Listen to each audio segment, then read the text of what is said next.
en train de développer. Nous sommes donc sur la foi. Notre thème depuis dimanche est intitulé « La foi, donner son cœur à Dieu ». Et nous avons donné les raisons pour lesquelles nous sommes dans ce thème. Nous avons dit que déjà le Seigneur a averti à plusieurs reprises des influences des faux prophètes. Il a dit plusieurs faux prophètes se lèveront et ils séduiront beaucoup de gens. Quand dans les derniers temps. Et les disciples de Jésus ont fait de même. Ils ont averti le peuple. Notamment l'apôtre Pierre l'a dit. Il dit il y a eu parmi le peuple des faux prophètes. Il y aura parmi vous des faux docteurs qui introduiront des sectes pernicieuses. Et Paul aussi a dit à Timothée la même chose.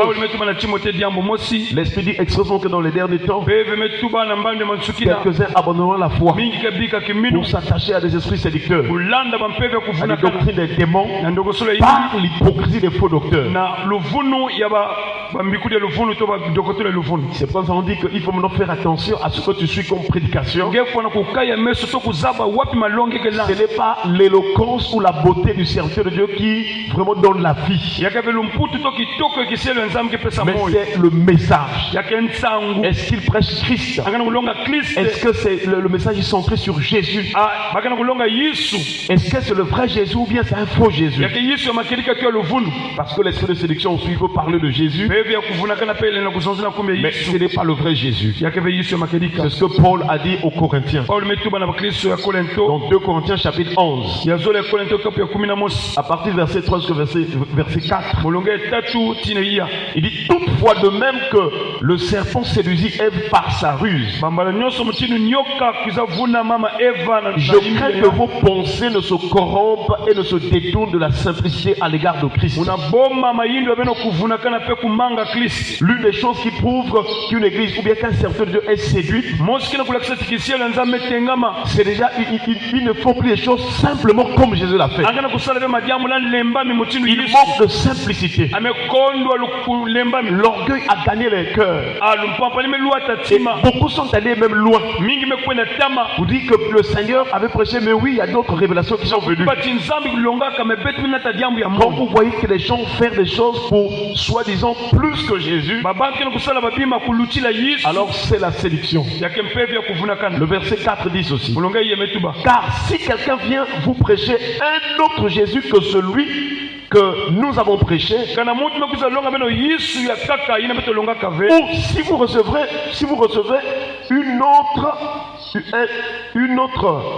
un autre esprit que celui que vous avez reçu, ou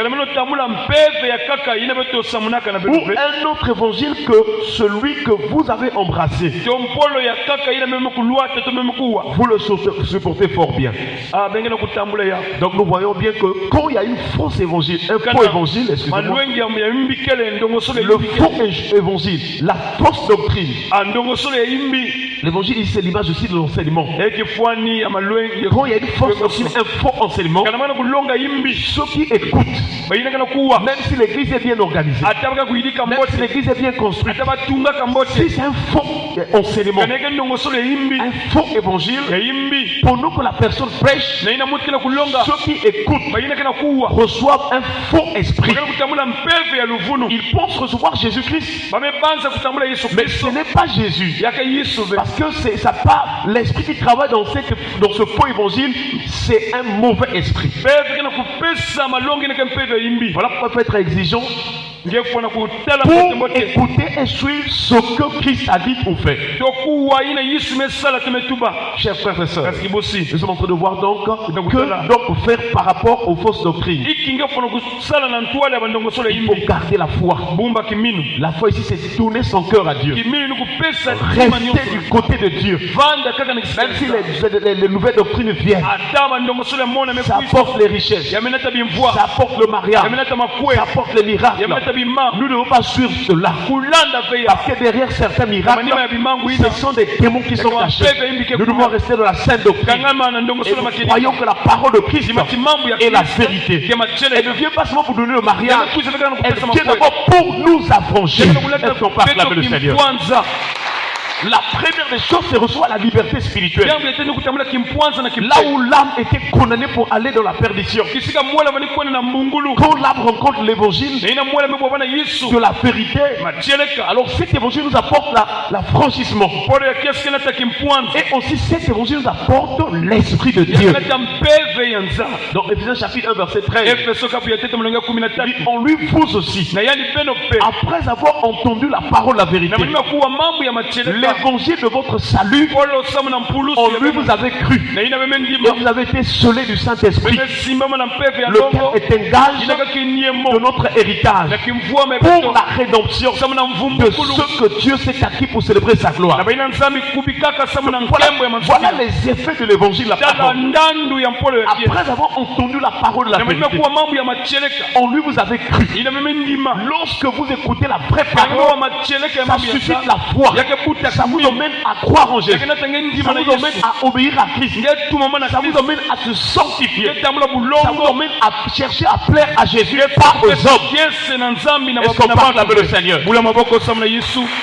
Et quand ça vous communique cette foi-là, cette obéissance à la parole, ensuite de ça vous ajoute le Saint-Esprit. L'Esprit de Dieu vous explique ou vous enseigne dans votre cœur et témoigne que vous êtes enfant de Dieu. Chers frères et sœurs, l'Esprit de Dieu vous convainc que à tel niveau c'est un péché. Ça tu ne dois pas faire. Et c'est ça, ça vient de l'évangile. Et c'est une garantie. Tu as l'espérance en toi.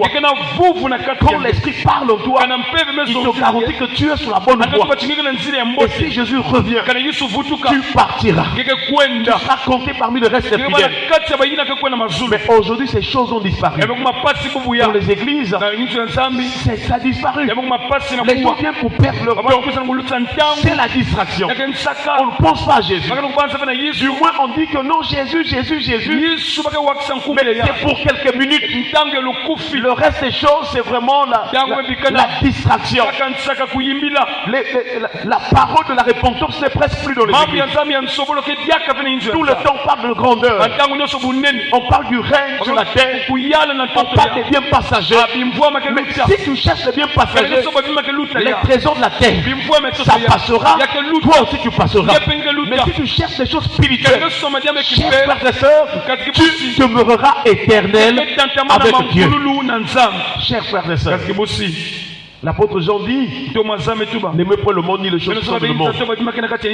Et il cite les choses du monde. La convoitise des yeux, la convoitise de la chair, l'orgueil de la vie. Pourquoi tu veux toujours avoir, toujours se satisfaire? Tu es insatiable. Tu as déjà quelques habits, tu veux toujours en ajouter. Tu as déjà quelques voitures, tu veux en ajouter. Tu as de l'argent, tu veux toujours en ajouter plus que ça.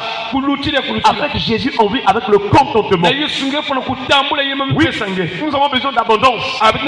Mais quand Dieu ne donne pas d'abord, il sait que ton âme, ton cœur n'est pas prêt à supporter ce niveau. Ce niveau de richesse. Car la richesse peut t'aveugler. Cherche d'abord la richesse céleste, afin que ton cœur soit fondé sur le roc et la parole de Dieu. Et en ce moment, tout ce que tu vas recevoir ne pourra pas te déplacer. Si ton cœur est fondé sur Christ, même si on te donne des millions et des milliards, cela ne représentera rien. Ce que tu vas préférer ta vie, c'est l'amour de Christ qui t'a sauvé. Et qu'on va acclamer le Seigneur. Nous sommes en train de voir donc quelques éléments de la foi. Sur quoi nous devons baser notre foi? On dit croire que Dieu existe, croire que Dieu, ce Dieu qui existe là est la parole, et croire que cette parole est venue dans le monde ou dans l'humanité comme fils de Dieu. Malheureusement que les gens n'acceptaient pas Jésus. Quand Jésus disait que je suis le fils de Dieu, ils ne croyaient pas. Il dit Dieu n'a pas de femme. Comment tu dis que tu es fils de Dieu?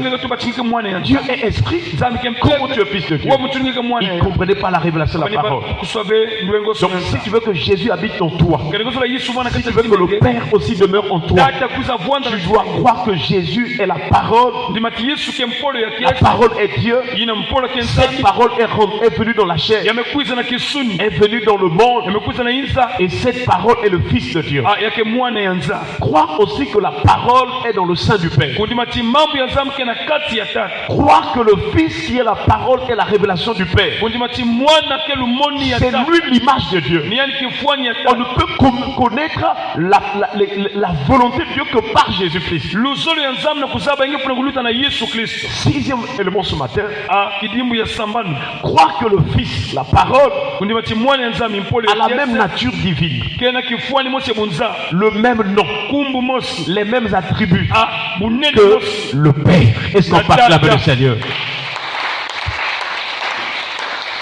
Il y a des choses que Dieu partage aux hommes. Dieu peut te donner l'amour aux hommes.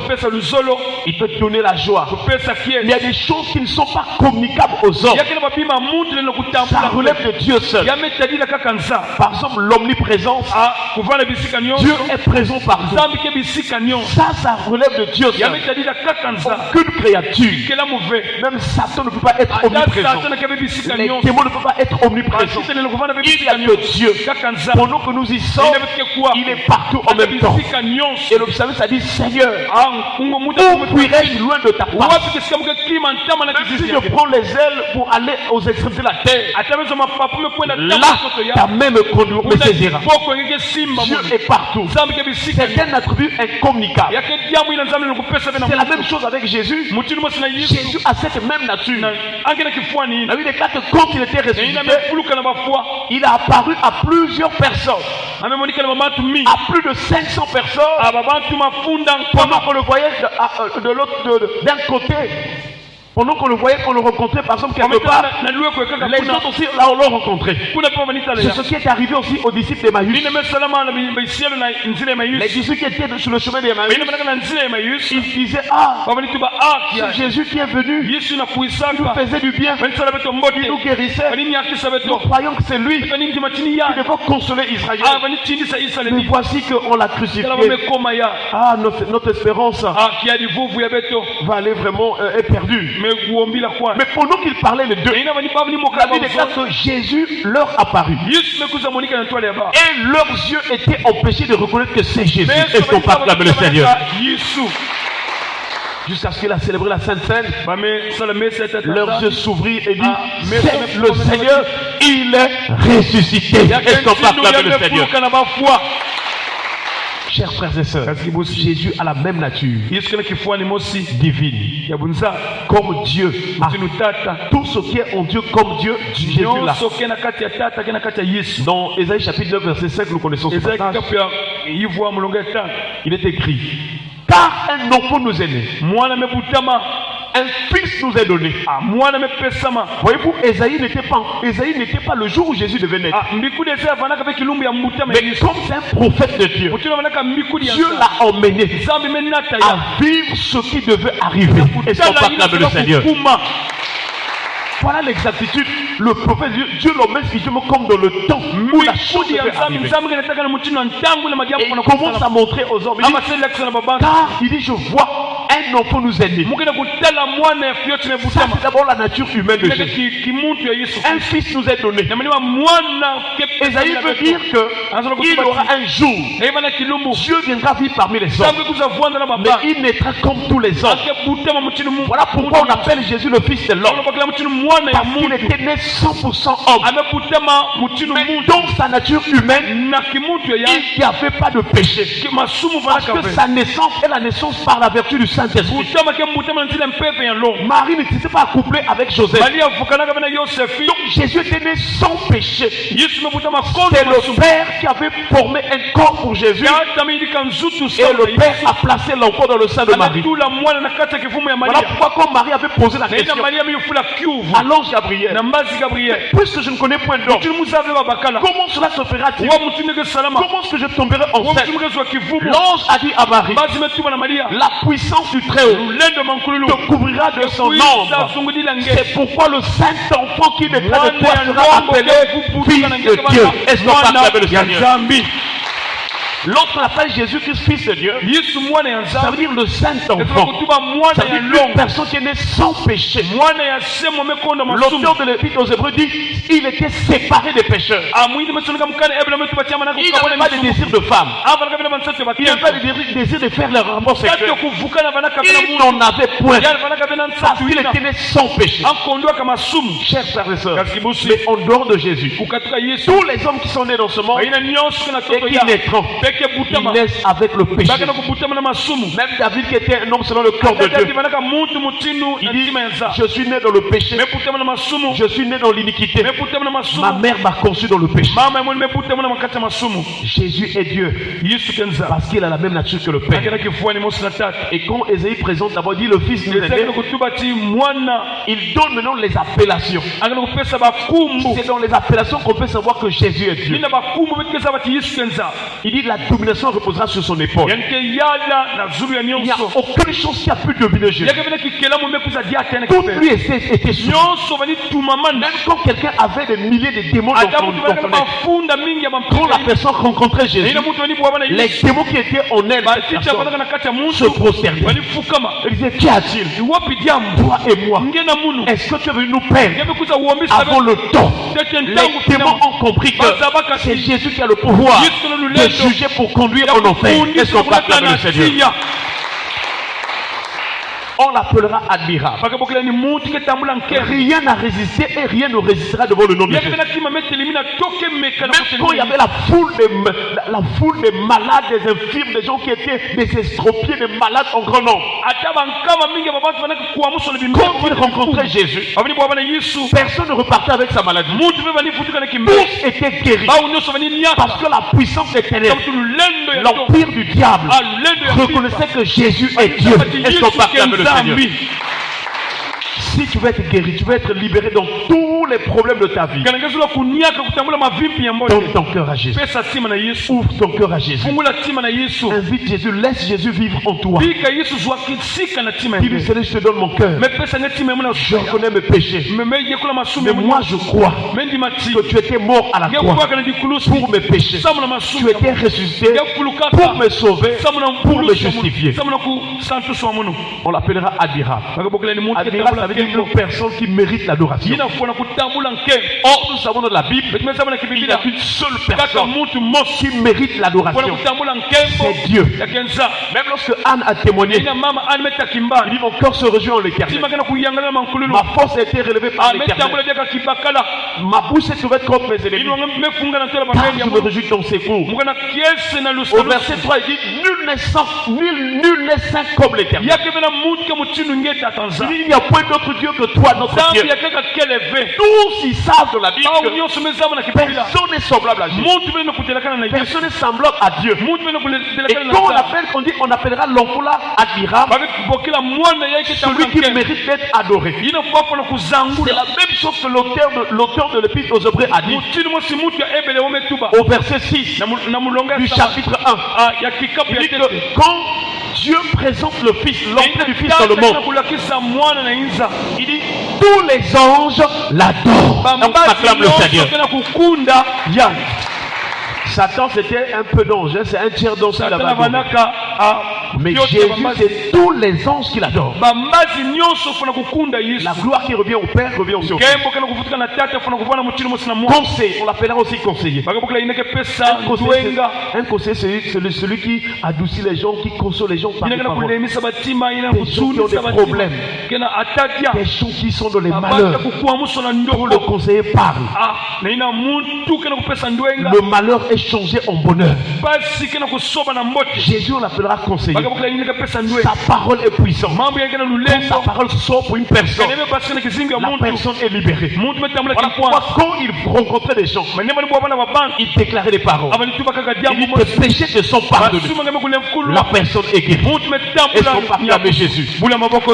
Chers frères et sœurs, c'est lui le conseiller. Sa parole est tellement puissante que cette parole nous guérit ce matin au nom de Jésus. Chers frères et sœurs, nous voyons que Jésus a sorti des paroles ou des mots que personne, aucun homme ne pouvait sortir. Même les huissiers dans l'état romain, pendant l'empire romain, des huissiers qui ont étudié la loi, la justice, l'administration, quand ils ont écouté Jésus, ils sont allés faire le rapport pour dire jamais homme n'a parlé comme lui. Est-ce qu'on peut acclamer Jésus? Il connaît toutes choses. On l'appellera Dieu puissant, Père éternel. Voilà, Dieu puissant. Donc Jésus est Dieu et puis le Père éternel. Il ne meurt pas. C'est dans son humanité qu'il a accepté la mort. Et en acceptant cette mort-là, ce n'était pas pour lui. Il était mort pour nous. Puisque nous étions soumis à la loi de la mort. Donc il fallait que lui, il meure. Pour détruire la puissance de la mort. C'est ce que Hébreu nous rappelle. Puisque les enfants participent au sang et à la chair, il y a également participé lui-même. Afin que par la mort, par sa mort, il rend impuissant celui qui avait la puissance de la mort, c'est-à-dire le diable. Est-ce qu'on acclame le Seigneur? Donc Jésus était mort seulement pour rendre impuissant celui qui avait la puissance de la mort, c'est-à-dire le diable. Et si tu as Jésus, la mort ne te fera rien. Tu mourras dans ta chair, mais ton âme ne va plus mourir. Ton âme ne va pas connaître la seconde mort. Ton âme ne n'ira pas en enfer. Ton âme n'ira pas dans la perdition, dans les temps de feu.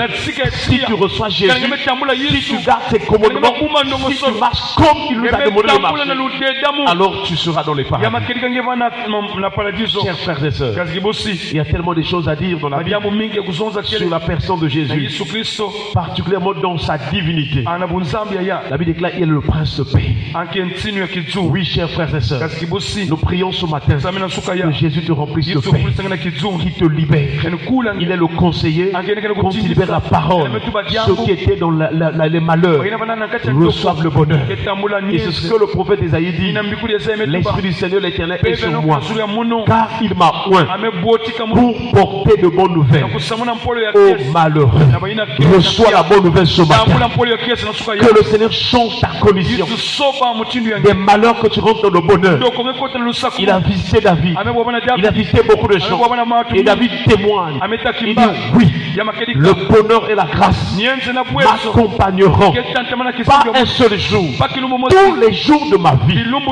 En dehors de ce bonheur et de cette grâce, il dit que et j'habiterai. Le plus grand cadeau que Dieu nous donne, le plus grand trésor. Non seulement il nous a sauvés par grâce, il nous a apporté le bonheur. Nous ne pouvons pas plus être soumis, dominés par les esprits impurs. Non seulement que Jésus a fait cela, mais il nous permet d'habiter dans la présence de Dieu. Est-ce qu'on peut acclamer le Seigneur? Personne n'est dans la prière. Nous allons remercier le Seigneur, dire merci à Jésus. Toutes ces paroles sont vraiment une consolation pour le peuple, pour chacun de nous. Élevons-nous à prier le Seigneur au nom de Jésus. Merci Seigneur. Merci Jésus pour la consolation ce matin. Merci Seigneur pour la consolation au Dieu puissant.